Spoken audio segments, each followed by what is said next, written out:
ish future with other people. I know. So I think for us, like when we started Expats Everywhere, it was always meant to be like people living in different countries all over the world, because people have different preferences and lifestyles of what they want. And, maybe weather being one, they want to be around the snow, so they want to live in X country, or they don't want the snow, they want heat, it's X country. So we wanted to give information out about everything. And then it kind of honed in on Portugal because we started vlogging about our route to Portugal because of COVID. And a lot of people are interested in Portugal right now. So it's easier for us to do that type of content because we're here and we know it really well. We're going through it ourselves. We're meeting a lot of expats who are going through it as well. So that's why there's been a lot of content about Portugal, but the channel still is Expats Everywhere. And so we want to get information out to people about other places that they might want to live. Yeah, I mean, the reality is I think that we're becoming experts of things here in Portugal. Just the more we're here, the more we're digging into content creation, because you got to do your homework whenever you're creating a piece about a city or whatever you're doing. But we do have experience traveling to other places. When we've lived in 5 other places, and we've traveled to over 80 countries, coming up on 90 countries now. So we do have experience kind of getting around from place to place. Yeah. Well, and honestly, like, this isn't to sound funny, but like, it was without trying. Like, we just wouldn't go back to the same place twice. And therefore, every time we took a trip, it was somewhere new. And we would move, wherever we would move, we'd base ourselves like in a different region of the world, and then just travel that whole region. And then after a few years of, okay, let's go somewhere else, and we'd base ourselves somewhere else and then be able to travel. So I guess you guys can understand how COVID has been killing us inside because we can't go anywhere. Yeah. Okay. Well, then maybe the question is, if you could go somewhere, because we had this question on the Good Morning Portugal show the other day. So we tried to answer with the doc on Wednesday, ask anything about Portugal that we do on a Wednesday, and somebody asked a really good question. If you once you're settled in Portugal, what are the great trips to make from Portugal? So, given what you've just said, what have you got in your sights when circumstances allow? Because Portugal is a great jumping off point, isn't it? Yeah. Well, in 1 week, we're attempting, as long as COVID stays at bay. And the Russians. Yeah. So do you want me to say the route? I know it sounds funny, but it's true. So we have a big trip planned coming up. On the 19th, we fly to Germany. And just to keep it short, we're going to be gone for about 3 weeks. Germany, Luxembourg, Poland, Ukraine, and Malta. And then we're heading back to Portugal. Wow. So that is our holiday season. As long as COVID is good, and then for Ukraine, the Russians stay out. And 3 of those countries are going to be new. Yeah. So we've never been to Luxembourg, Ukraine, or Malta. So they will be new for us, which we're excited about. Fantastic. That is amazing, isn't it? Truly incredible. I mean, you said you haven't really tried. I mean, I wonder how many countries you'd have run out of countries if you'd really tried by now. And doing that at the moment, I'm thinking to myself, I don't want to go anywhere at the moment. It sounds like such a lot of hassle to be traveling, but it hasn't daunted you in any way. You're going for it. We're going for it. I'm going for it. We need. I mean, I can't speak for you, but I need to. Like, I just feel like it's been so long, and we love travel so much, and I know it's going to be a bit more difficult. Everything will change. Just like travel changed when 9/11 happened, right? But you learned and you adapted what the new protocols were, how to do things differently, and you just dealt with it, and it changed air travel forever. That's what this is going to do, right? Maybe it'll be forever, maybe not, but at least for the near future, things will be different. So you got to figure out, okay, for this country do I need this test, or do I need to fill out a digital form before entering? Like, you just have to research all that. And I do. I'm an organized person, and I research that stuff. So because I don't want to show up and not be prepared. So you just got to do that beforehand. And I'm thankful that she researches all that stuff. Yeah. And fills out the forms for him. That's the other thing too. I'm like, here, sign this. Amazing. Every home should have one for sure. Yeah. Neither of us would do that. So that's why you're doing that and we're not. And with a young child as well. I mean, really, what an incredible achievement. And presumably you'll document your journey, or is it a holiday? No, we will take holidays. Yeah, I want to say yes, and Josh is always like no. So no, nothing ever right now is like a full-on holiday. We're always, like you said, documenting, thinking of ideas for videos, just showing people the world. Because some people can't do this, their job, their health, or some people don't want to do this, but they want to see it. So we just want to show, different cultures and different countries. So, so we'll be documenting all of it in different ways. And a little of what we do is through our eyes. I mean, more of what we do in Portugal is through our eyes, but elsewhere, the everywhere part of Expats Everywhere is certainly through a lot of other people's eyes. So when we're traveling, what we're trying to do is link up with other people that have a YouTube presence and meet up with them. I mean, I don't know if these people, if all of them would consider themselves YouTubers, right? But they have a YouTube presence, and they are willing to show us around their city and tell us what it's like being an expat there, or foreigner. Beautiful model. Even in the most challenging of times, I think you're evolving people's understanding of travel and the world even with this approach, because it's not being highly editorialized through the big media like it used to be. When I was a kid in the 70s watching travel shows on the TV, it was a really big deal that somebody had gone somewhere. Yes, yeah. Were people still smoking on planes? Yes. You had and in to, trains, it was the law. Underground. You were meant to. The children, everyone had to smoke. It was just how it and it was in black and white as well. It's quite incredible. But now, all of this, and the thing is, you had to have all the production facilities, didn't you? And the big media companies owned the rights to the production because of no one else could afford it. And now look, anyone with a mobile phone and the ingenuity and application and commitment, as you clearly have, can go places. I'm not in any way demeaning anyone's production value, but I'm pretty sure these guys have got more than just a mobile phone. It's true. We've seen them live with their crew. Them with their crew, with their actual crew. But it's an entirely different story now, isn't it? Where it would have cost thousands of dollars to make a program. You guys can go and have a holiday and make a program relatively inexpensively, and it can become part of your livelihood as well. That's even better, isn't it?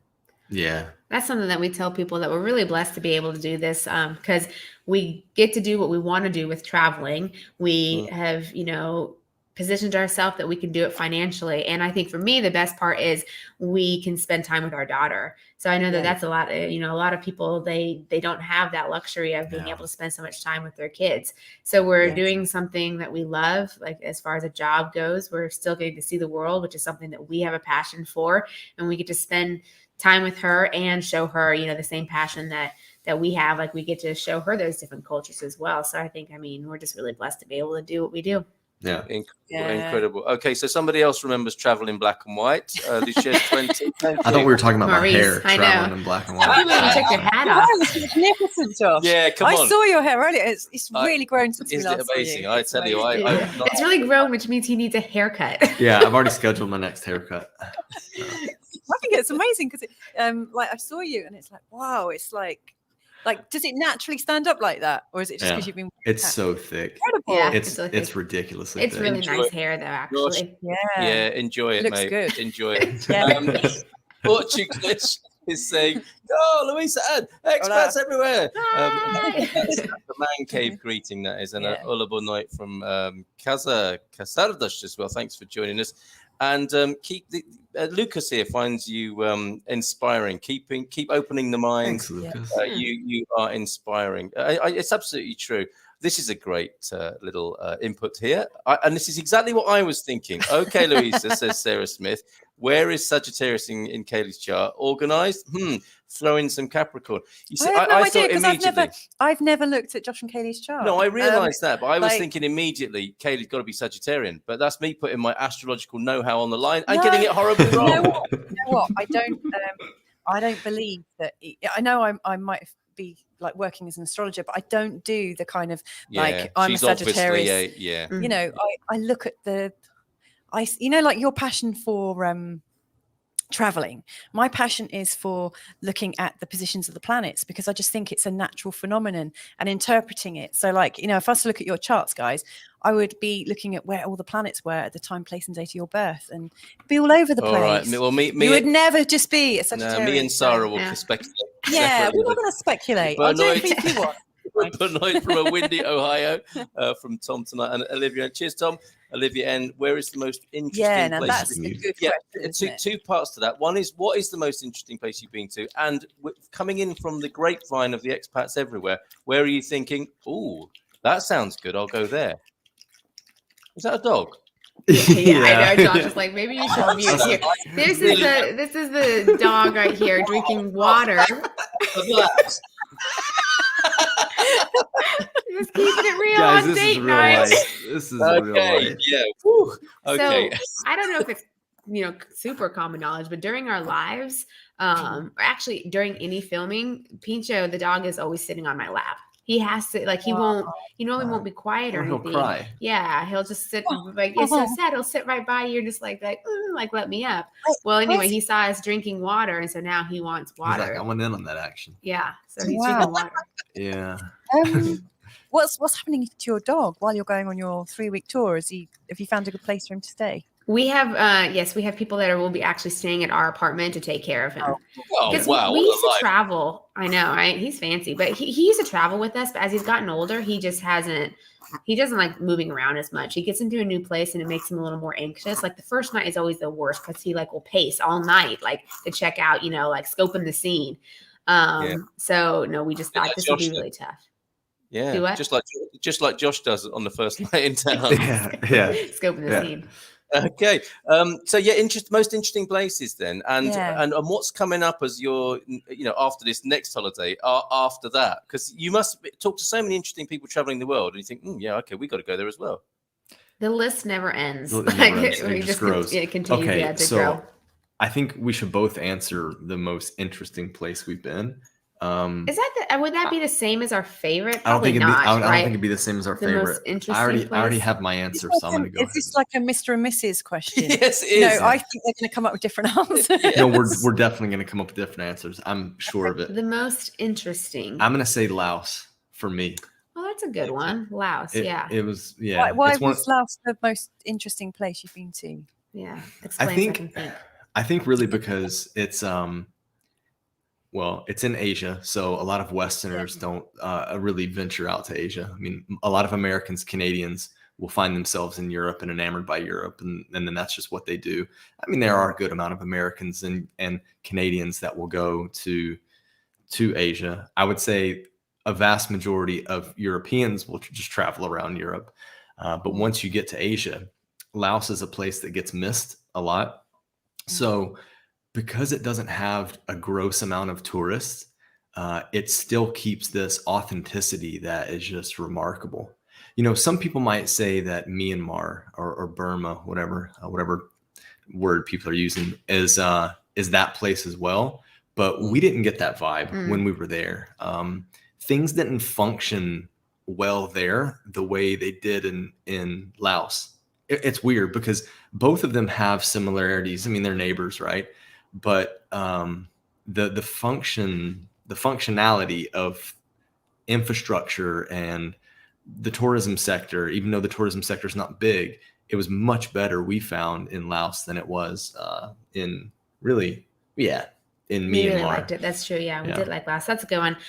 So while you're talking, I was thinking what my answer would be, and that is a good one. But I think I'm going to go with Oman. That's a good shout too. That's a strong shout. That's an interesting place. Oman is say that again. Why Oman? Oman is like I guess people would say that. Oh, sorry. we can do it. We can make it work. It's okay. Carry on. We can have Kalie's head here and all this. Yeah. Like let's try that for a moment. Okay. Beautiful. Uncomfortable. Yeah.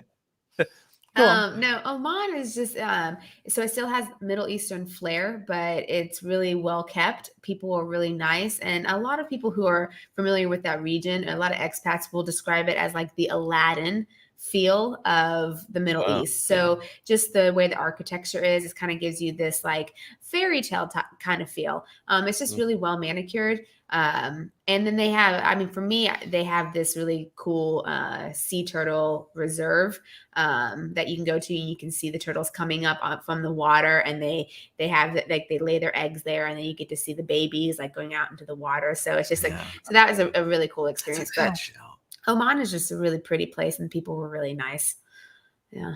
Oh, fascinating. Okay, and then for the future, then what's coming up on the grapevine of the next great place to go?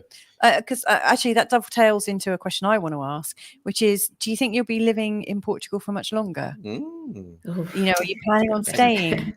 Yeah, so I think we should probably answer that one before we answer Carl's question. Okay, go ahead. Yeah, so I believe that we'll be here for the next year to 9 years. Josh always says the most ridiculous. People ask us this all the time, and he's like, "Yeah, 1 to 9." At this point, well, it used to be 2 to 10. 2 to 10. Now it's 1 to 9. Yeah, and that's just because, well, you know, with the visa we're on, we have a renewal now in a year.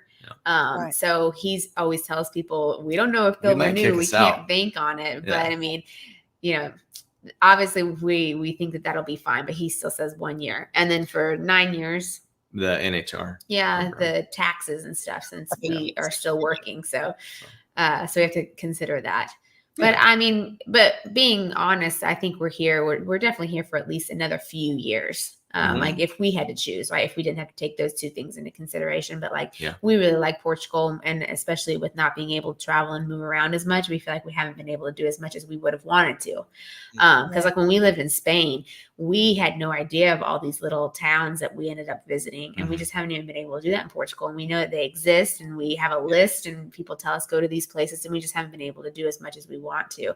So we want to continue to explore Portugal, and then of course it's in a really good location to other places as well. So I think we'll definitely be here at least another few years. We're looking to buy too. So that's what I was going to say. We've got space for you guys to come and. Yeah, absolutely. Yeah, we need to. We will. Yeah, we definitely want to. I think your contribution to the pastel de nata industry, it will not go unnoticed, and they'll lobby to keep you here in the country. I think that's Sia though. I would listen. I'd be up for that. Yeah, official spokesperson. She absolutely is. Yeah. No, we are looking. Like our viewers know, we're looking to buy a property here. So the property would need to be something that we would want to live in, but then also in some way be an investment, right? We'd be able to rent it out probably for long-term letting. Yeah. So going back to your question, Carl, about the next place, we don't really have anything on the list. I mean, well, it's possible that if we were to leave in the next couple of years, that we might do kind of the digital nomad thing for a little bit before Valencia is of school age. But I don't know if that's going to happen. I would say off the top of my head, thinking of like what I would like to do next is the Northern Lights are on my list. And I thought it was meaning like move. Oh, are you talking about move or visit?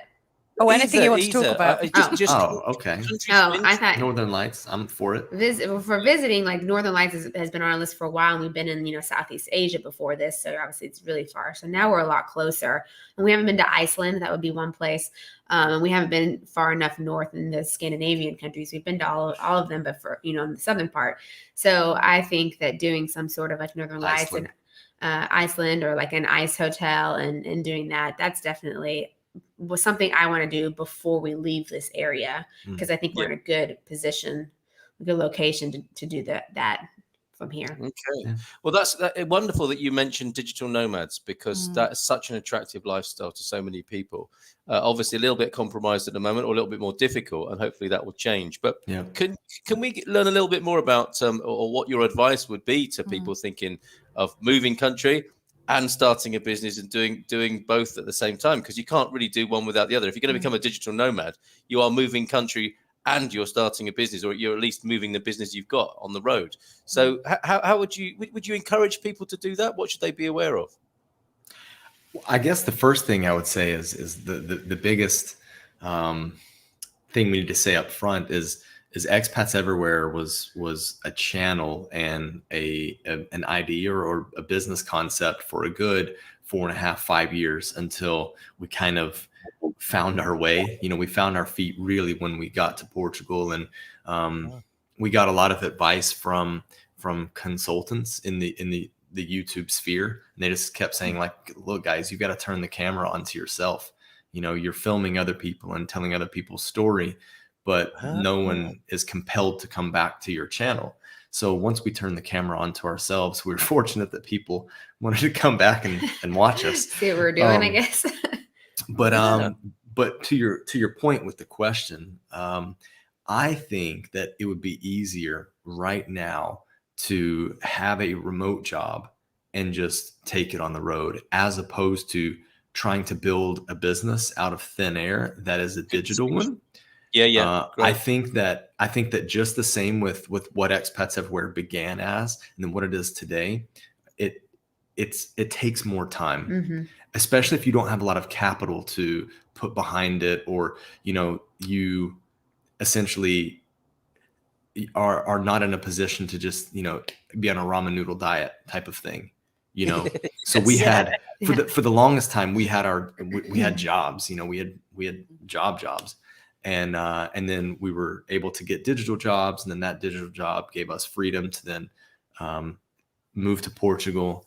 And all the meanwhile, we're building up momentum in the background with Expats Everywhere. And then finally, now both of us are or can be full-time Expats Everywhere in terms of hours in a day or a week, and then also income. The income level is good enough to do that. But I would not recommend people do that straight out of the gate. If they have the opportunity to just work remotely for some company, especially a company in the US, Canada, UK, Australia, where the salaries are higher and you have freedom to live elsewhere. Yeah, that's such a good distinction. Yeah. Thank you for that. Because I'm a different sort of sensibility, I think, and burn the longbow and just go for it, which I think could be very dangerous to do so many things all in one go. To move house, move home, and start a business at the same time. That could be potentially crazy, and a massive test of the relationship if you're in one as well. So.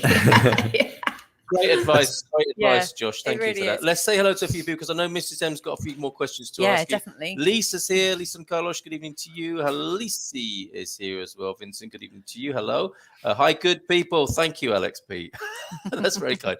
Alex P, good evening to you. And Victoria. Hola, boa noite, kids. She says she's the fifth wheel, crashing on the double date here. Not at all. Not at all. And, you're so welcome, Victoria. Absolutely. Sue and Taxi are here. I think been in the sauna, or at least one of them has. And hola, boa noite, Owen, the food alchemist, who has been mixing up. I saw the picture today.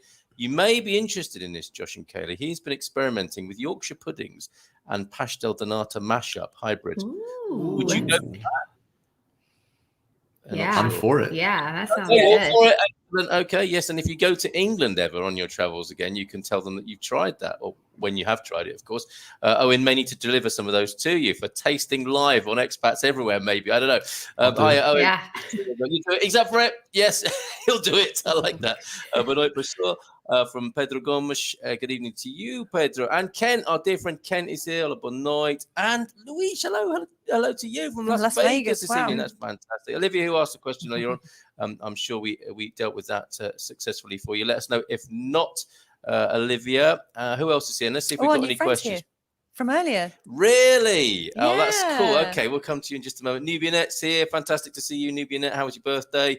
And hello from San Francisco. I love watching all your channels. That's so kind, George. Really appreciate that. Thanks, George. I'm national. Fly me. What's that? Would never fly as a jingle. I'm this day and age. Sarah, you're amazing. That's so funny. All right. Wolfgang is, hey, Wolfgang, how are you? And how much Portuguese can you speak? Should we go around the room?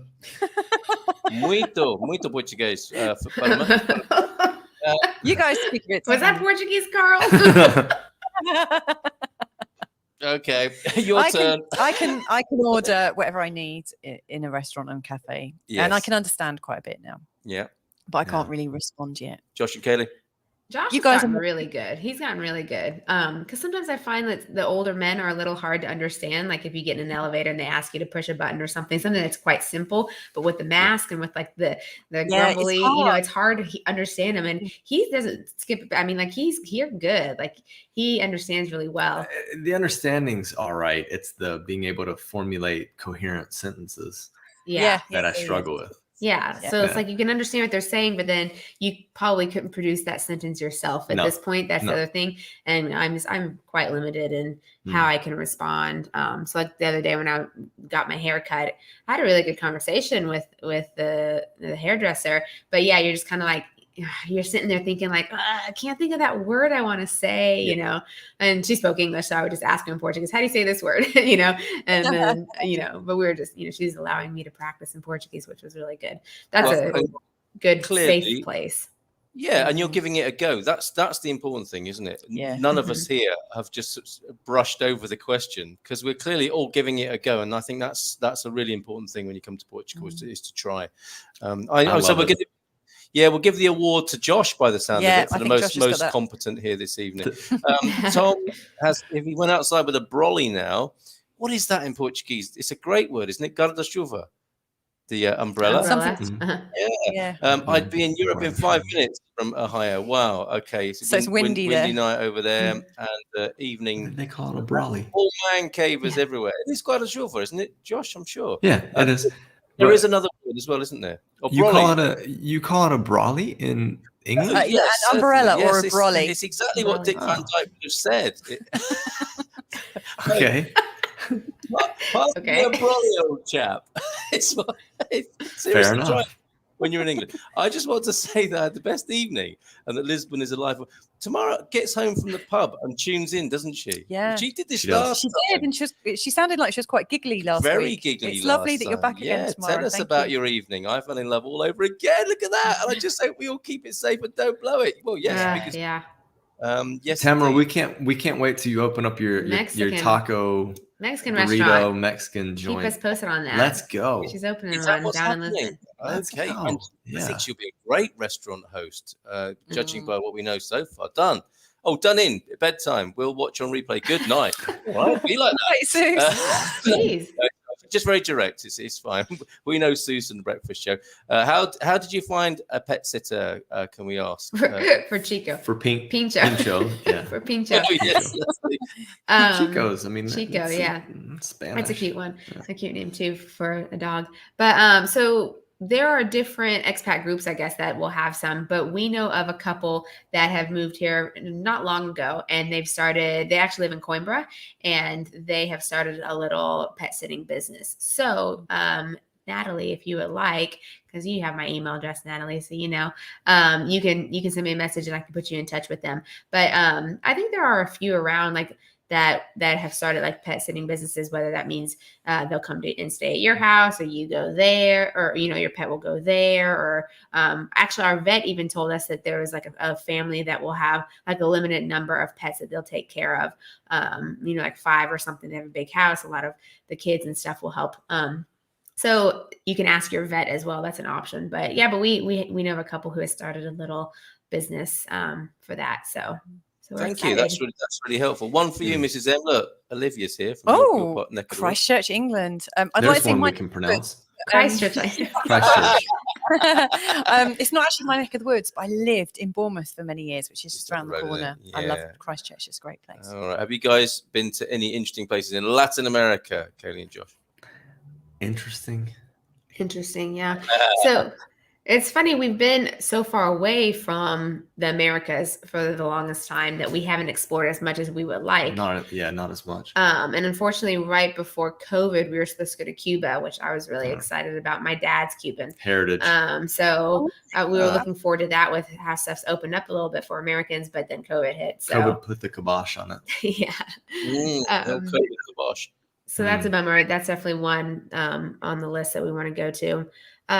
Brazil's cool. We've got a lot of Brazilian friends. So that's another thing that I think makes it as well, as when you go and you're with friends from that country, because they show you what it's like living there. And so we were there for the World Cup. We were there for a whole month, and that was a good time. But interesting. I mean, I don't know. I just see a commenter saying that Miami is the most interesting place in Latin America, and honestly, I think I agree with it. That's really funny. It is. The reason that I love Miami so much is because it's barely America. Yeah. Not that I don't like America, but it's just culturally just the excitement of being in a place that is so different. It excites me, and that's why I like Miami so much. It's barely America. Yeah. Yeah, it's a bit like what they say about the second biggest city in Portugal, which of course is Paris. You know, because okay, so there you go, Linaza 333. Your question answered there, and Auntie Zeppelin is here. Bon night to you. We came to the US to stay 1 to 5 years. A similar kind of response to the one you gave earlier, Josh, 21 years ago. Yeah. Okay. Fair play. 2 to 5 with good behavior. Yeah. Right. Exactly. Yeah. Thank you, Kurt, for that. Meeting you guys for a Francisina in June 2022 is the only hard event on my calendar. Isn't that nice? What a fantastic thing. Yeah, and it is. I mean, do you do a lot of meeting up with people who follow you on the channel? It sounds like it. It's hard not to, isn't it? We really enjoy that. We do, yeah. Yeah, I mean, because we're sat behind the camera so much and kind of disconnected sometimes from the audience. Yeah, sometimes the communication doesn't always feel two-way or as authentically two-way as possible. And sometimes you get the nasty comments and it's like, guys, we're real people. Like, you know what I mean? Like we internalize what you say and like we look at it for real. And being able to meet up with people offline is probably the most fun thing about what we do. Yeah, we really like it. It's a lot of fun to just meet people, see where they are in their journey. A lot of people are coming to do recon visits, so they're just checking out different cities around Portugal, and they come through Porto, and let's get together, and if you have questions, ask, or we can just hang out. Others have just moved here. Others have been here for a while and just moved to Porto, or so it's a lot of fun meeting new people. Who have seen this. It's great. I'm so glad to hear that. And going back to the nasty comments, Josh, I really enjoy responding to those these days. I find that. Yeah, can you do them for my channel too? Yeah, I'd be glad to. Honestly, I've really taken to it just recently because I'm thinking, I'm pushing back a bit, and it's very interesting because it's not, I don't just respond back in kind. I tried to put a bit of humor in there, but I often invite people to say it to my face. And say, come on, come on the show. It's easy to make comments like that. I see there might be a good intention under there somewhere, and you might have something useful to say. So let's talk about it face to face, without seeking the refuge of of keyboard warrior status. I've been enjoying it, I must say. Recently. Hola, bon dia. I made it. Well done, Aviva. Great to have you here. Well done, Aviva. And Ubi is here as well. Bon dia todos. Hey, this Rafael. This is not your average globetrotter, who I'm sure would have a lot to add to this conversation that we've got here. And I see a few comments. Are you guys still thinking about buying in Porto? I remember seeing an episode where you guys had spoken specifically about buying in that city. Hold on just a moment, though. OMG, so many problems these days with becoming a digital nomad. So many people overlook, and completely agree with you, Josh, about being an employee. So much easier. So, a validation for that excellent input earlier on, Josh. So, yes, is it you're thinking of buying? Will you stick to the Porto area? Absolutely. Yeah. Because we want to live here as well. Like, I mean, this is the city that we fell in love with. And after our 90-day content creation project over the summer, it just reaffirmed how much we love Porto. And we try not to let that bias ring through when we do reviews of other cities and everything. But it's always there. Like, it is, isn't it? It's comparison. Yeah, we're like that because we just know the Silver Coast is better than Porto. So we just, Oh no, I don't know that because I've not been to Porto. I've not visited, so. Okay, then. All right, I'll own that. But all you did was go to IKEA, didn't you? It was enough. Okay, Ubi says. Hardly Porto, is it? That is not Porto at all. That's basically Matazinhos. Yeah. Ooh, the truth comes out, Carl. No, I know. You did actually have a meeting there as well. No, I would love to. I have been. I went to the Anarcho Portugal event. Jeff Berwick was there. He's a bit of a legend that some people might know here. It was like a crypto conference. Prepper. It was great. And I do love Porto. I'm only kidding. You know that. Well, how about let's let the people decide. If you get 100 likes on this video, then you've got to come to Porto, and we'll show you around and make a video about it. I see what you did there. Very yes, good. We'll do that. We'll do that. 100 likes on this video, and we'll come to Porto and take a look around. And we'll do a collaboration with you. Yes, indeed. And we'll look after the dog. Where would I find a nice little parcel? Hold on, where's this going? With its own terminal Caldas, a hot springs bath for sale cheap. Now, this is a good question, and you go on to say, Ubi, does such a place exist, or have big hotels and parks already claimed those prizes? We lived in Korea, a lovely little town with its thermal baths. And yes, that was lovely. I don't know. Is that south or north? That is middle, only 20 minutes from Coimbra. It's right in between Coimbra and Aveiro. If you drew a line between them and like went halfway, that's where Korea is. It's Curia. Yeah, and it's fantastic. You should go there. It's a really lovely little place to visit. And then you can say we did to Korea as well. Yeah, add it to the list. We lived in North Korea, didn't we? So I think you probably could. Guys, it's got a train station. That's one of the best things about it. Yeah. So you guys could start on a train. Ubi. Start there, Ubi. Curia, Korea. It has the most beautiful hotel there as well. In fact, why go for a small parcel? These big hotels, I think, are going to be for sale soon. Quite frankly, they will. You might be able to put an offer in on the grand and have it to yourself. The Palace, the Korea What Palace. What about the Rosa special. Hotel Rosa? Yeah, there are empty hotels there, which I think if you put a borehole down, you might strike a hot geyser, as other people are trying to do in the comments tonight. Antonio F. Bon night to you. Great to see you here. And it's so good to see you, Diana, today. Yes. From Adam and Diana. Thank you for tuning in tonight. I look forward to seeing you again. Some people who I think part of it was hearing my voice honking away from a table. We were sat having coffee this morning with some newly arrived people from Utah and our Scandinavian friend. So this is like a new convergence of people in San Martino de Porto. And this couple walked past and they did a double take. I said, "Hey, we know you and you." And now we know you, Diana, which is great. And it was lovely. They came to join us. Yeah, cool. So we've got people from Bulgaria and Austria and all sorts. And we're introducing you tonight, Diana, to Kalie and Josh. Yes, because she knows you. Yeah, she watches you. So, good evening from Abel, our friend Abel in Scotland. Kalie and Josh, have you ever visited Scotland? If the answer is no, I definitely recommend. Have you been to Scotland? I have. Yes, my family traveled a lot when I was younger. So I went when I was around 12. I went to Scotland, but Josh has never been. So we will be going at some point. Yeah, I mean, I think honestly, we probably would have gone within the past year had it not been for COVID and what was happening with Brexit and just trying to figure out the UK's logistics. COVID stuff. It was stricter. So and Scotland as well. So yeah. But do go to Scotland. Absolutely. Edinburgh is a must-see place, and the Highlands, of course. Yeah, great. Thank you, Abel, for that. Hi, everyone enjoying the show. That's William over in Belfast as well. You must visit Ireland, of course, too.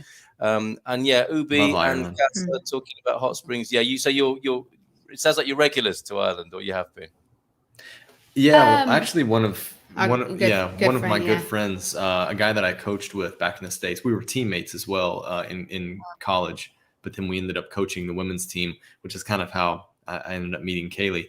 But yeah, he's Irish. And he wasn't my coach. It was a different team. Well, we were direct rivals. Yeah, we were actually rivals. Yeah. He was scouting me. It's not getting any better. This story. Yeah, I know. You know what's funny is the story's so awkward, Carl. You're blushing on my behalf. I am. It doesn't take much. I was thinking, how are we going to get out of this? Which sport are we talking about? Football, soccer. Soccer. Okay. Yeah. Wow. So that is a great story. Confusing.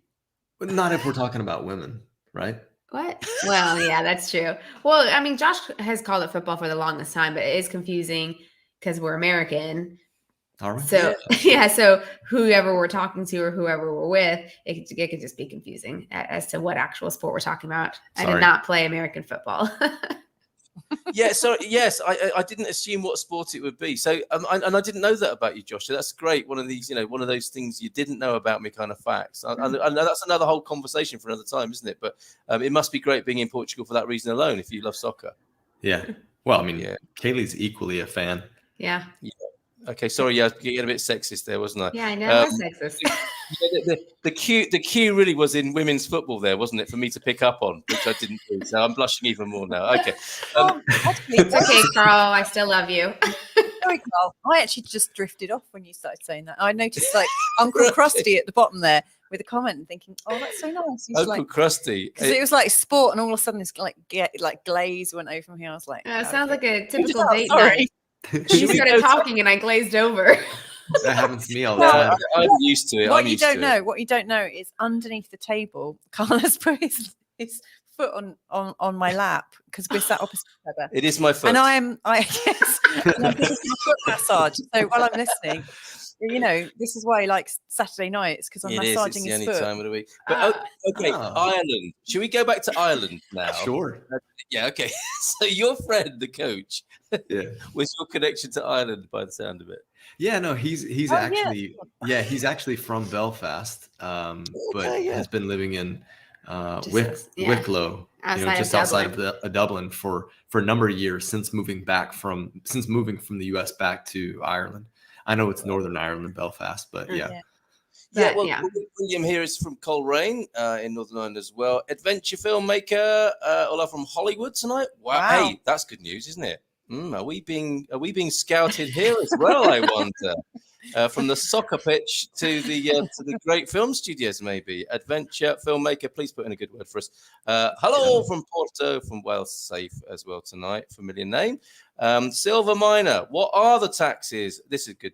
Prompted by your earlier comment, I think. What are the taxes like in Portugal for people trying to get away from bureaucrats in their home country? Silver miner. What would you say about that, Kalie and Josh? You're not getting away from anyone when you come here. It's every country. It's every country. Yeah. Well, I mean, except there's a few Middle Eastern countries where the big fat sheiks pay for everything. That's true. I mean, even Saudi has introduced some taxes. So, recently. Mm-hmm. I would say the soundest advice would be to talk to a tax professional to figure out what your situation is like, because everybody's situation is different. I mean, even for us, we've got to speak to a tax specialist to figure out if our channel revenue, our expats everywhere stuff will fall into the category that it qualifies for NHR. Yeah. So it's not just like you rock up here and you can apply for NHR and your taxes are 20%. Everybody's situation is different. So and new precedents are being set, aren't they? So people are asking that question, aren't they? If I start a YouTube channel, how do I declare it? Where do I declare it? What's taxable? And then there's my crypto stuff, and on it goes. So Josh is absolutely right. Speak to a capable professional, because they're not all capable, are they? You need someone who has this bilingual or bifiscal approach of both America and Portugal. You've got to have that, haven't you? Someone who knows how to deal with the American system, and then somebody bright enough who even knows, what to do with cryptocurrency and these newfangled things like YouTube revenues. So there you go, Silvermine. I hope that helps. Carlos Limo is here. Hello, Carlos. Good evening to you as well. Good night, everyone. Hey. Another great show tonight. Oh, cheers, mate. That's really appreciate that. I hope everyone is having a great time this month. Okay, that's a good cue for us to ask you, what's Christmas looking like? Lighting up Christmas, that's what we're trying to do, despite some of the darkness of the times. Lighting up Christmas. How is it in Portugal, in Porto at the moment? Actually, really good. It's beautiful apart from, I mean, it's wet right now, but the way the city's done lights compared to this year, it's brilliant. So much better. So they did put up lights like in the streets last year and everything, but last year they didn't do the big Christmas tree in front of town hall because they didn't want people congregating. This year they didn't do like a ceremony. Normally they have like a ceremony to really start it. They just turned it on. But that happened on December 1st. I know people gathered for that. So on December 1st, all the lights in the city, all of them went on, and we were out there for that. And the buzz, it was so nice. The buzz of the city was great. People were out, people were happy. It was exciting, taking pictures. There was a big roar from the crowd whenever the lights went on. Yeah, it was just exciting. Yeah. So people thought Ronaldo scored a goal or something. We saw the Teddy on the lights in Coimbra, and it was really beautiful. They did a big old countdown. There were chestnuts roasting in loads of little locations all over. It was just magnificent. Yeah, well done, Portugal. Particularly special. It remains special. A good balance still of the commercial and the traditional here in Portugal. It's great. Absolutely. I've hogged these two, Mrs. M. It's your go. Oh, I'm. You're happy massaging my feet. Yes, I'm kind of. That works for me too. That works for me too. Yeah, I'm just kind of. I feel like I'm just having a nice chat with you guys. Yeah, or just listening. There's actually really a live nice stream going on. This is hard to believe. All this double take. Wait, we're on a live stream? People are watching us. Yeah. We should have said. Friends of yours, I think. A friend of yours, Michaela. Hello Barbu. from Romania. Yeah, from Romania. I miss you so much. Aww. Portugal. Oh, that's beautiful. And another word for brolly, Josh. Chapeau. Chapeau de chauffeur. Makes sense. Rain hat. Yeah. Both your channels are so informative. Found lots of useful information for my planned move when I retire. Fantastic. Oh, thank you, Tom. Andy's packing his bags tonight. Well, literally, was it something we said, or I'm not sure what's going on or coming on there with you, Andy? Tell us more. Can't believe I'm up this late. Yes, this is the show where we get people staying up late. It's 10 minutes to 11, everybody. Steady on there. That's great, Louisa. What's that again? Referring to the foot massage, I think. Nice. Oh, no, that's something else. Nice. Nice. That's Christchurch. Okay. Christchurch in the UK. Okay. Because I was her virtual neighbour. Yeah, and Ubi's fantastic comment there as well. Suzanne's here as well. Suzanne, hello. Everyone, unfortunately, I came home late. I'm going to have to catch up later. You will. Some great stuff earlier on in the show. And thoughts on Madeira for investment now that Lisbon and Porto is off the card. So, no, actually, now we are talking more about like business. I'd like to know, how do you stay motivated? Oh, go on. Whilst you're working from home. Yes. And, have you sort of experimented with how you've set up your studio or co-working spaces? Because like Carl and I, we co-share. Like team. Yeah, like we are a tag team, and like we have a lot of our day, just for the kids, but we take it in turns sitting in the studio, and I do my consultancy work, and we're continuously in and out, and then with the kids. How do you work it? It's hard. I'm surprised that Josh does so well with like me and Sia running around making a bunch of noise, mainly her, that he can stay focused, because if I'm working, I have to have Josh and Sia out. Like they can't be at home because I hear, it's too distracting. So we kind of do have to do stuff in shifts, because for the most part, I only work when Sia's sleeping. So she takes one nap in the middle of the day, and then at night, that's when I get my work done. Josh is working, off and on throughout the whole day. But unless he takes her out while she's, to the park or something, then I get some work done. But we just have to be organized, I guess. I'm good at that. Well, I mean, I think we're having to learn and create systems.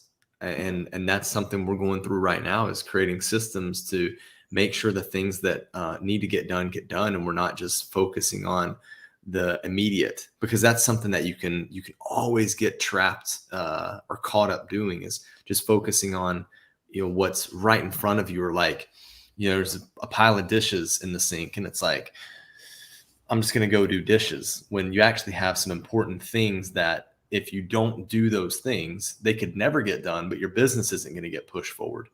Yeah. That pile of dishes is going to be there regardless.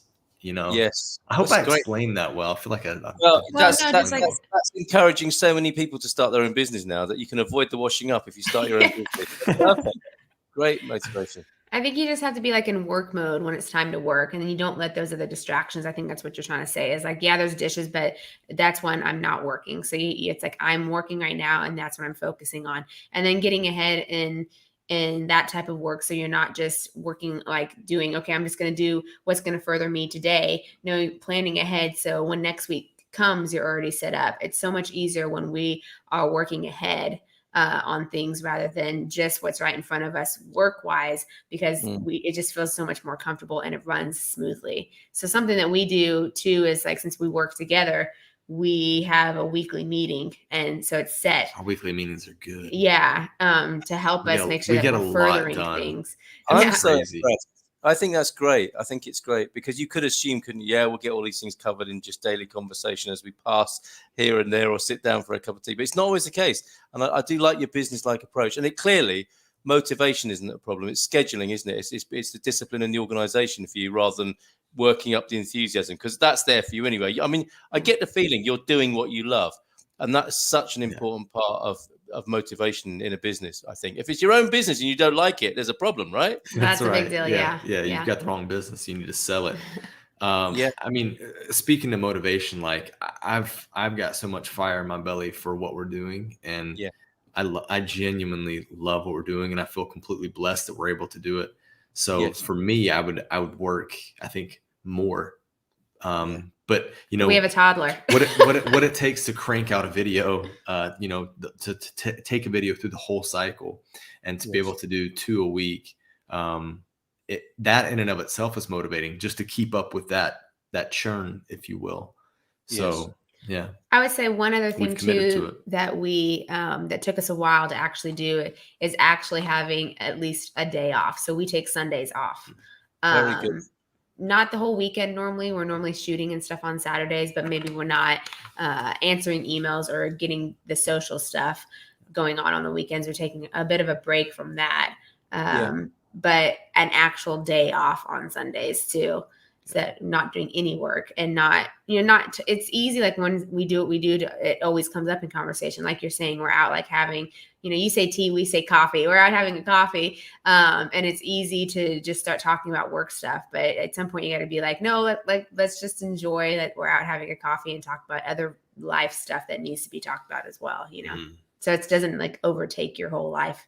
Since we work together. Have you made any videos about this? Because this is of real importance, I think, and of interest to people in how to have a home-based.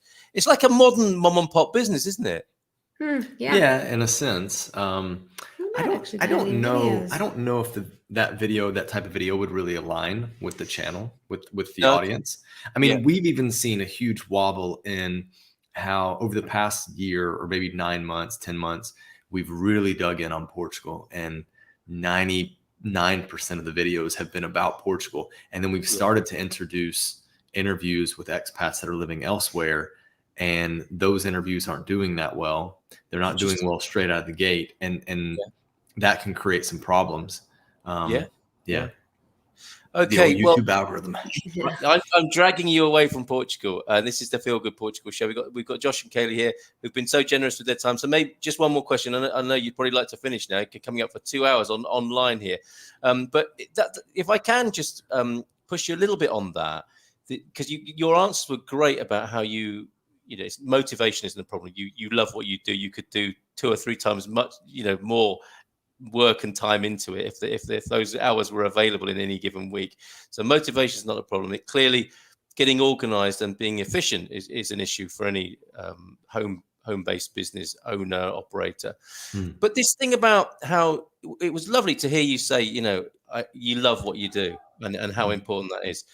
And this is something for people coming to Portugal, to come and to have a livelihood based here, a portable livelihood.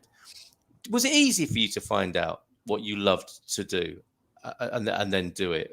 Because a lot of people complain about that. They don't know what it is they want to do. They know they want to do something different. They know what they want to break out of the 9 to 5 or the normality or the job they hate, but they can't find the spark of what it is they really want to do. How did you guys do that? Man, we're getting deep and philosophical here. I like it. I would say probably the most important thing in this kind of journey that we've been on, and of people that we listen to and books that we read, is we keep our why at the front. So like, why are we doing this? What is the motivation for doing this? Right. Yeah. So for example, we're in the stage of life that we're at right now where our why is to earn a good income. We don't have to earn silly money. We've gotten ourselves out of debt and the rat race of being in the States and whatnot. But our why is to make a good income, to be able to provide our daughter with what she needs, whether they be physical or emotional, where we can spend as much time with her as we would like. We have time freedom where we can go out and do, whatever we need to with her.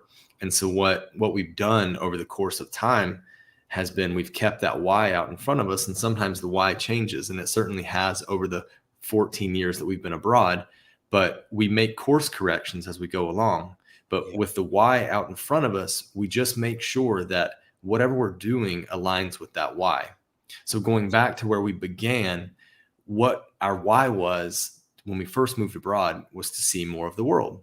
So we thought, okay, let's live in a place, let's base ourselves there, and that'll give us the ability to more cheaply travel that area, as opposed to jumping on a flight from the US over to Europe every so often when we have breaks, when we have holidays. So that was our why initially. And then we were like, we got a little more financially motivated, and we thought we probably need to get out of this university debt, this loan debt that I had. And then it was like, how do we do that? How do we make more money? Where can we go to earn more money? Does that make sense? So then we did that. And then we thought, well, we're actually enjoying this whole teaching thing, but we know there's a next level to this teaching thing. So how do we get that? Okay, well, we need to get certified to be teachers in the US, state certified, so then we can be eligible to teach in international schools. So then we did that. So all along the way, we kept leveling up, and we just kept the why out in front of us. Like, this is why we're doing it. This is the motivation for us doing it. And right now, our motivation to keep pumping out videos and doing our thing on YouTube is because it gives us the time freedom to spend with Valencia. We still put in our 40 hours or whatever it is per week, but we're just doing it at different times where we can spend time with her. She goes to bed, we work, that type of thing. I love that answer. Thank you so much. And it's really inspiring because people want to help with that, don't they? I mean, they want to see your content, and then to know that that's your motivation is so real and wholesome and lovely. That there's two reasons to support you, aren't there? To watch the videos for their benefit, and to know that they're supporting people who've got that aim and that beautiful aim in life. So I think thank you for sharing that, and I think it's all the more reason why people should support you and watch your videos and be part of this journey. Just a few more comments before we let you go, because I want you to see these. You can see the Northern Lights from Scotland, so they're 2-in-1. That's a good option. Yeah. Good option. Uncle Krusty saying good night to all of us, and Ola night from Uncle Krusty. Great to make your acquaintance, Uncle Krusty. Looking forward to checking out Expats Everywhere. Dropped in for a few minutes before getting back to the farm. Now there's a real job, right? Rock on, Global Gypsies, says Uncle Krusty. Yeah, that's fantastic. For another evening, Tom wants to see your opinion or hear your opinion about the Porto match in person. Let's not start on that now, because that could keep us going for a little while, couldn't it? Yeah. Hi, Josh and Kalie. Love your videos from Aviva. Thank you.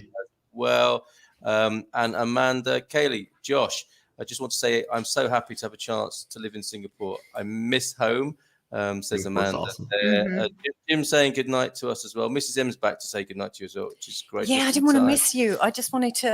We'll have to listen again to.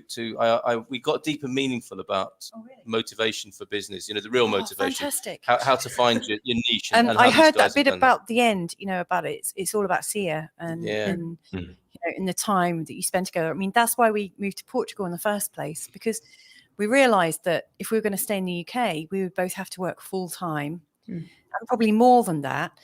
And for that, we would never see our children. And so we both work part time, which adds up to one full time,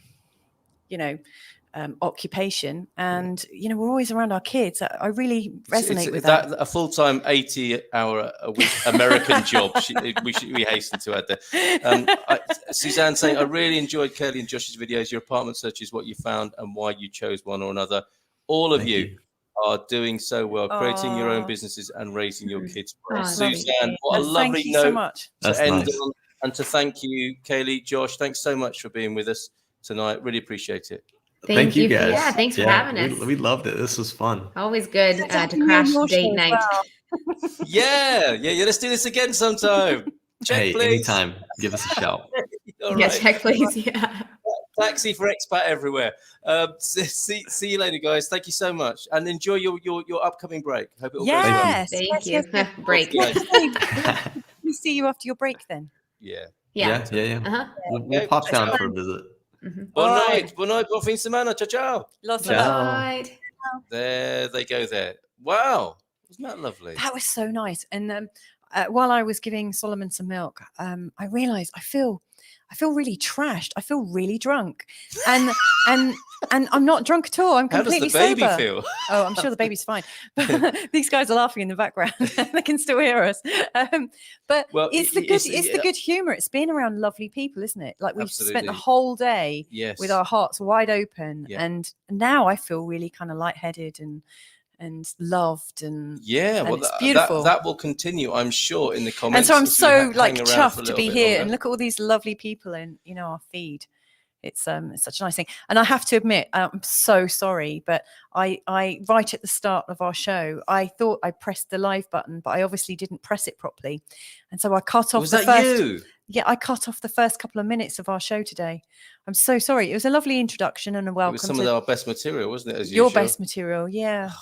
Did you do it on purpose? No, I did not. To cut my long-winded intro down, which you sometimes complain about. No. Okay, I'm just going through a few WhatsApp messages. If you've got any lovely Light Up Portugal messages for us, send them through to 913-590-303. I think that's the number off the top of my head. Somebody else might receive lovely pictures and videos of Portugal. Will you be lighting up their lives? There's a video. Someone sent me a video. Joao F, is this safe to show on the live stream tonight? Because it's blacked out, and I'm thinking if I just pump that straight onto the live stream, I could be finding ourselves into a lot of trouble. The uprising from the breakfast show. Some pictures have come through, and Laurie. Oh, hang on a second. You skipped over this one. Go on. Oh yes. You carry on while I'm downloading a little bit. You carry on. Hang on. No. Look at that comment. Well, hold on. Let me just go back to where on the screen. Now it is time for Luisa's. Who is this? Is that you under a different name? No, Did you just go in the other room to do that? No, you could have just asked. Boulder Thank Geek. you, Boulder Geek. I really appreciate that. All right, it's happening now. He's rubbing my foot now. Yeah. And we haven't got a dog to blame for strange noises, have we? That are coming from the nether regions. That was fun, wasn't it? I had to mention it. It was almost like an elephant in the room. The volume. The sound and the volume it had to be mentioned, didn't it? What a lovely dog. Yeah. Very happy dog. Little Pincho there. Okay. I do have some pickies. These have come in from Braga. These are Braga's Light Up Christmas efforts tonight. Thank you, Laura, who loves both North and South. She's got it right, has Laura, because we people are asking us the question, obviously, where should I live? Which part of Portugal? Our answer now is have 3 houses, isn't it? Look, Josh and Kalie are watching us. They're saying now we're listening to it. Massaging each other's feet, and I hope. Pincho says, hey. All right, I've got a message for Pincho. Bless him. That was hilarious. It really was. My downloads aren't working. Please read some more comments, Mrs. M. Okay, it would be my pleasure. Where did you get up to? I'm not sure. Okay, well, I'm gonna I'm gonna just start here.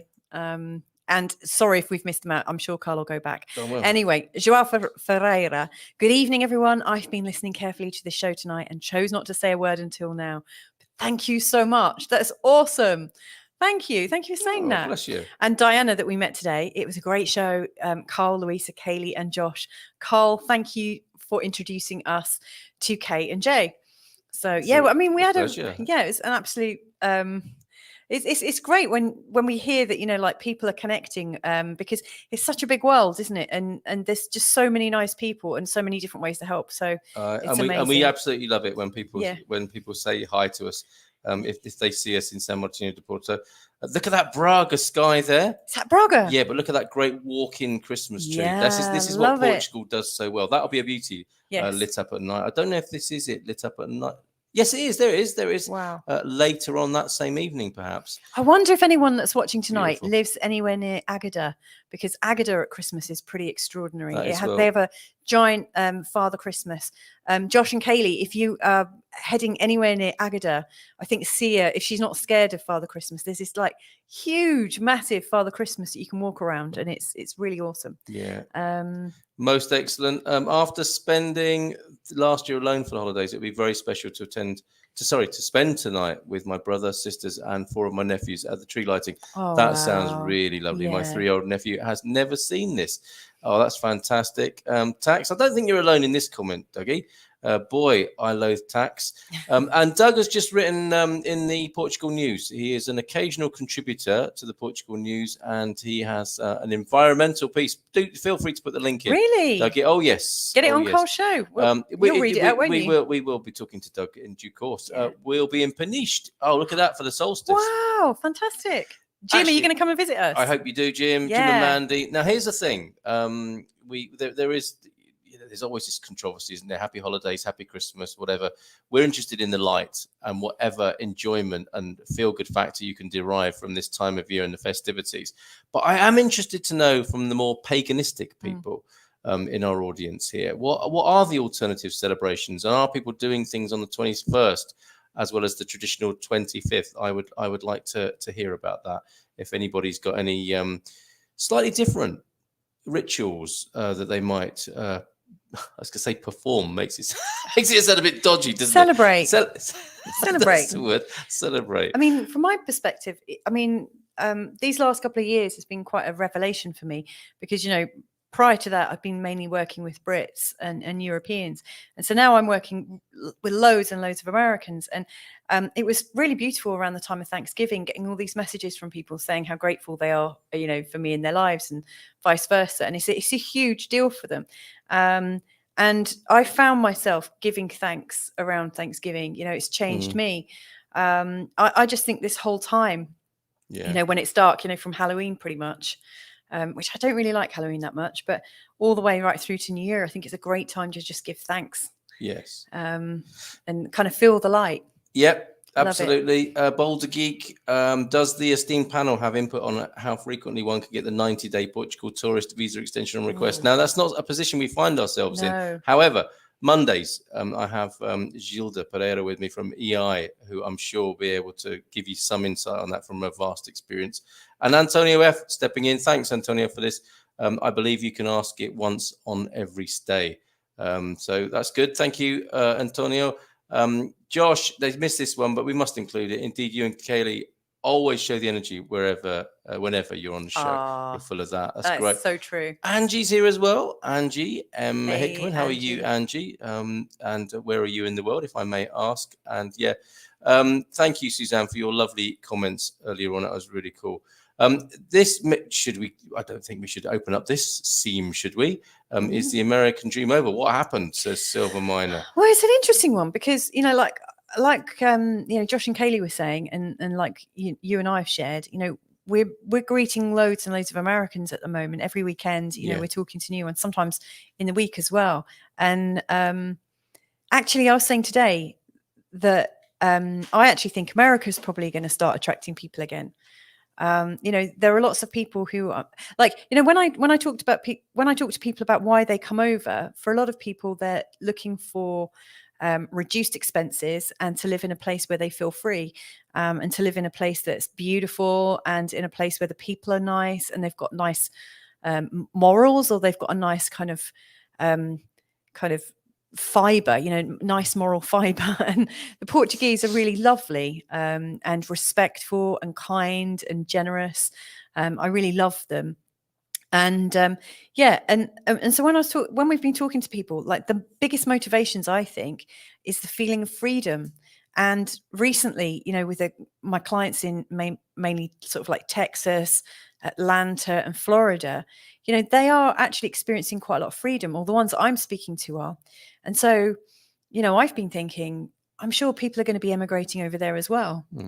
I don't think the dream's over. But the news will have you think it is. It's a really interesting comment, and I think it's something to watch. I wasn't going to go there, but having thought about it, I don't think we like to avoid anything here particularly, but I maybe reprioritize things. This is the Feel Good Portugal show, but I would like to address this because dreams change. It's a bit like the comment that's being made here. Adventure filmmaker Josh's incredible answer, I think, really inspiring answer to the question I asked him, saying absolutely agree about keeping the why out front in your business. It's so important, isn't it? And if for those, the reason for the question was when people are wondering what business they might get into, that it remains important thereafter, and that is a use. People think, I've got to invent a widget or something like that. I've got to find something I can patent and make loads of money, and keep asking why. Is it just because you want loads of money? Or is it a matter of self-expression? Is it a matter of expressing what you might have come to the planet for? Yeah. Those are the really important whys. And they might give you a bit more access on what sort of business to start.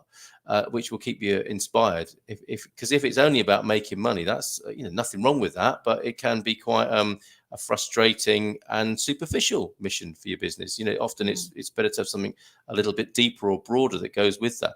And I think the same is true with where we're at in society at the moment. We could succumb quite easily to so much pressure and challenge at the moment. It's a great question to ask about the American dream and the dreams of all of us at the moment, isn't it? When we're maybe not dreaming at the moment, where we're maybe just trying to survive and cope with what's going on in the world. Do we keep asking why in those times? And I think it's a really good thing that Josh touched on then, and thank you, adventure filmmaker, for echoing it as well. American dream, I would say, what next? Not why would anyone be attached to a dream that was maybe like Josh said, didn't he? He reviews it. They keep it out front, and he had a particular term, checking in with it, or adapting it, or evolving it, or whatever. But they re-question what their dream is, and maybe that's what the answer to this question. The American dream may need to adapt and evolve, like everything else in our existence, and that's where it's at, rather than lamenting something that can't work out, is struggling to work out, that may belong in a different time in history. Let's have new dreams, folks, rather than be disappointed by being attached to old ones. Would be my response to that. I also think one man's what's that phrase? One man's something is another man's poison. Well, pleasure, perhaps. Yeah. Well, it's different for all of us in what we're seeking. Yeah, and it changes according to our needs as well. I mean, in light of the why, if we stopped feeling very free here, our love affair with Portugal might end. Not the people, not the place, but if it didn't feel as free, and if it felt like we weren't receiving the kind of lifestyle that we wanted to, we might came here for. Yeah. We might be revisiting our why as well. And and I think it's a really sane thing to do. The insane thing is to carry on doing something if you know it doesn't fit your core. Yes. If it because I think if you're not open-hearted and feeling really grounded in who you really are, then at some level you're hurting yourself. So keep reassessing. Yeah, keep definitely. reassessing. And at the moment, I mean, it's one thing to reassess, but you need to have something to reassess, don't you? So, and I think that this is one of the challenges of the moment. And sorry if this is a little not quite so feel good, but that's my intention. But it is about feeling good, though. We want to feel good, so maybe just bring the feel good back. What are your thoughts? Let us know. Make feelings good again. Okay, Robert O. Thank you for this. Love you all. I subscribe to Expats Portugal and Expats Everywhere. Cheers, Robert. Thanking you on behalf of Josh and Kalie as well. My year-end wishes for Josh and Kalie to be able to stay to buy 2 sets of... But I thought that was really sweet how they were sharing. Yeah, maybe they were hoping for a super chat because it'd only be about €5 from a Chinese shop here, I think. I am going to meet the man from the north. I'm sure they've got more. They just you can never find them when you want them, can you? The earbuds. We must have about like 10 pairs, and since we've moved, we can't find any of them. I was going to say down the back of the sofa, but we need one of those as well, don't we? I'm going to meet the man. Yeah, if you want to do a fundraiser for a sofa, I'm open to that. Yes, okay, the crowdfunder. Not that we want big enough for a crowd to go on, just maybe 5. I'm going to meet the man from the north. Excellent, Juan. That's Restrepo, Vitor Costa, hopefully the US Embassy label, Portugal level 4, and said not to travel. Is it that bad? Well, it's not that bad. And as we're seeing all over the world, a lot of the measures are preemptive, aren't they, rather than actual. Based on actual number crunching, as far as I can tell. So I can't give you a definitive answer, Juan, on that. So stay tuned to your government's advice on that, because they'll be the final judge on whether you can make the move or not, I think. Carl just sent, yes, we'll play this, Antonio. I really appreciate it. Just sent you a video via WhatsApp about Presepio Nativity scene near Sintra. It's some 10 meters long. That's coming up. I'd love to see those. I really do. And if anyone's anywhere near Penella, I'd love to see the Penella one, because it's beautiful. It's huge, isn't it? It's in the castle ground. It's absolutely brilliant. Is this a particular pagan festival, Festivus? I don't know that one. Might have to look into that. And Samhain, of course, is how some people celebrate as well. But what does it mean? Come on, we really... That's the alternative name for Halloween. Oh, okay. All right. So, but still... I mean, and it's a slightly different festival. Okay. All right. Yeah. A lovely show tonight. Really enjoyed it. Oh, thanks, Margarita. Really appreciate that. Looking forward, I'm sure, to being reunited with Andy. I'm going to put a picture of his baggage here, his luggage, which he sent me. He's packing for his return. I would say, would you not, there's probably quite a lot of chocolates and gifts in there for you. I've got to say, though, Andy, it looks like you're going on a heist. It looks like well, he's doing a bank robbery. Yeah, it looks like it looks like a bit of a some other mission you might be on there with that particular baggage there. Pedro, we just put up our Christmas tree yesterday. We're proud of it, especially cats are Christmas trees. Desiree, great to have you here as well. I think it's also about safety. So much gun violence going on here in the US. Yeah, because somebody was making the comment to Doug, I think, if you want low taxes, come to the US. But it sounded like you well and truly make up for it in healthcare and other factors. It's all a balancing act, isn't it? The American dream is now to live outside of America. Oh, stop it, Raphael. But for some, it is true. Texas and Florida experience more freedom of movement and choice than many other parts of the US, and crime in many US cities is outrageous now, says Suzanne. And Desiree, from Oregon tonight. Have been listening in, but feeling quiet. No problem at all there. And I just hope you're enjoying being tuned in tonight. And what's this? Is this the financial independence fire level? Oh, yes. True that, Raphael. I just obtained a lean fire level. This is financial independence, retire early. We've spoken about this on the morning show. Really like that ethic or approach. That means expat life is on the table. And the time is now. Fantastic. Boulder Geek, you talk a lot of sense. Not too keen about you telling me to give Mrs. Em a foot massage. But apart from that, Diana. We've got so many comments. In Hungary, we have St. Nicholas's Day on December the 6th. Certainly we have Christmas too, but it is not about Santa Claus. That was Coca-Cola, wasn't it? Yeah. Who brought the Santa Claus that we know in now. The four of you embody the Feelgood in Feelgood Portugal. Your energy and enthusiasm is contagious. Oh, thanks, Jim. Cheers, Jim. You need to come back on our show again. Yeah, because you've got that feeling as well. So many people we should invite to the show. Look, Jim, definitely we'll meet up. Jim and Mandy definitely want to see you. I quit corporate life at 51 and became a winemaker. Wow. Now I want to put the Hollywood person in touch with Boulder Geek because I want to see that movie. Don't you? If somebody quit corporate life at 51 and became a winemaker, probably one of Russell Crowe's movies, that isn't it? I don't know. I think that's a Russell Crowe movie. But Boulder Geek, let us know who you want to play you in your movie. Yeah, we always like asking that question. That is a good one. Yeah, it looks like Andy's got a body in there. I didn't want to say that, Raphael, but that's what everyone was thinking. Oh, in his travel bag. Yeah, let's have a quick look at that again. Yeah, Raphael's right, Andy, about that. Prosperity. To me means being able to sump my abundance of stuff. Or is it dump? And being able to be a global citizen in more rewarding physical and political climates. Yeah, Expat 2.0. That is a good why. That's a really good why. It sounds like it's really well considered. Yeah. The point of Festivus was to be a religious neutral festivity.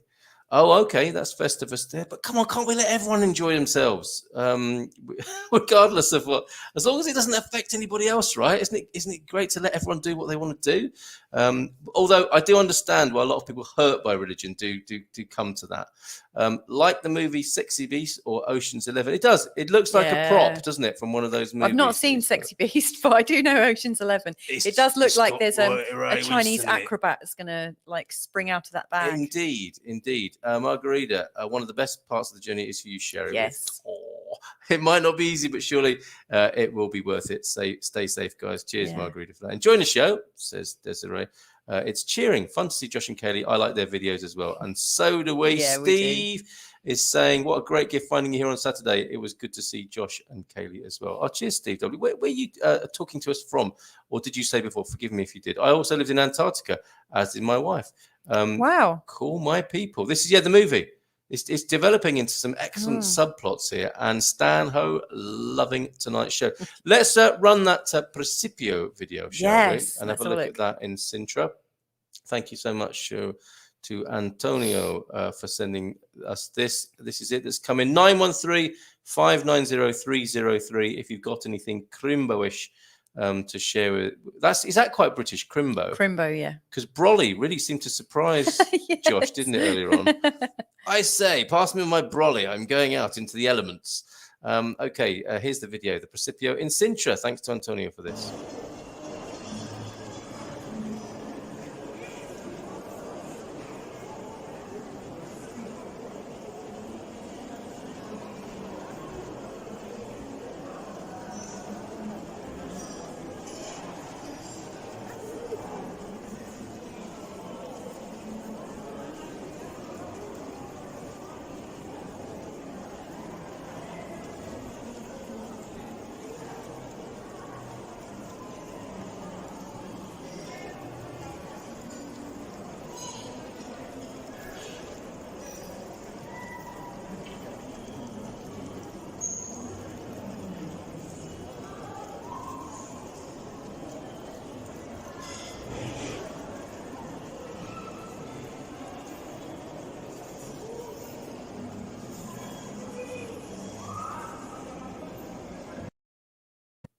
That was great, wasn't it? That was amazing. I love Portugal the for that alone. I mean, it's amazing. And I love it that they care enough to do that. Yeah. I mean, that was a real labor of love, wasn't it? It clearly was. Really beautiful. Beautiful. Thank you so much for sending that in, Antonio. And yes, some of Sintra's landmarks on there.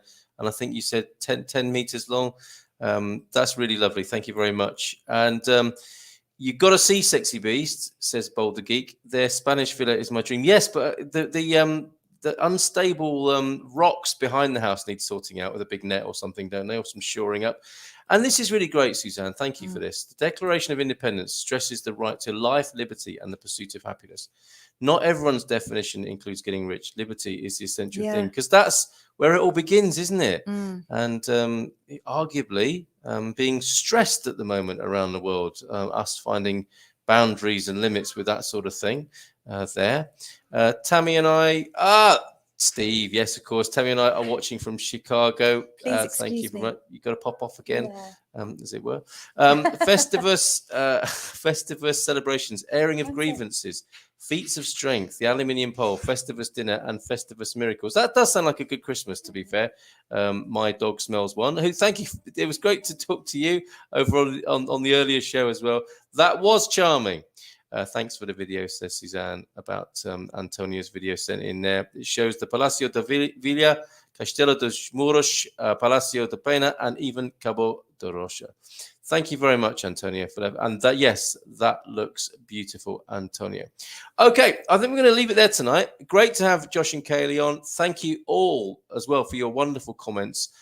Do subscribe to us on Feelgood Portugal, Expats Portugal, if you haven't done so already. And we will. Thank you for the answer. I think they don't want us to leave. Elbow cough. I think you're right. I think. Can I just say I'm just going to go off to bed now with. I'm going to join you. I'm not going to miss an opportunity like that. Everybody. I think everyone will understand. What?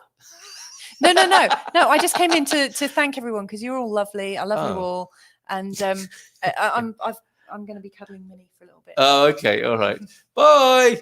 And from Kent, I am American, and the name of my design business is a play on Brolly because it is the umbrella company for my art. Okay, so not necessarily a Brit thing. Thank you so much. Bon night, folks, from Suzanne.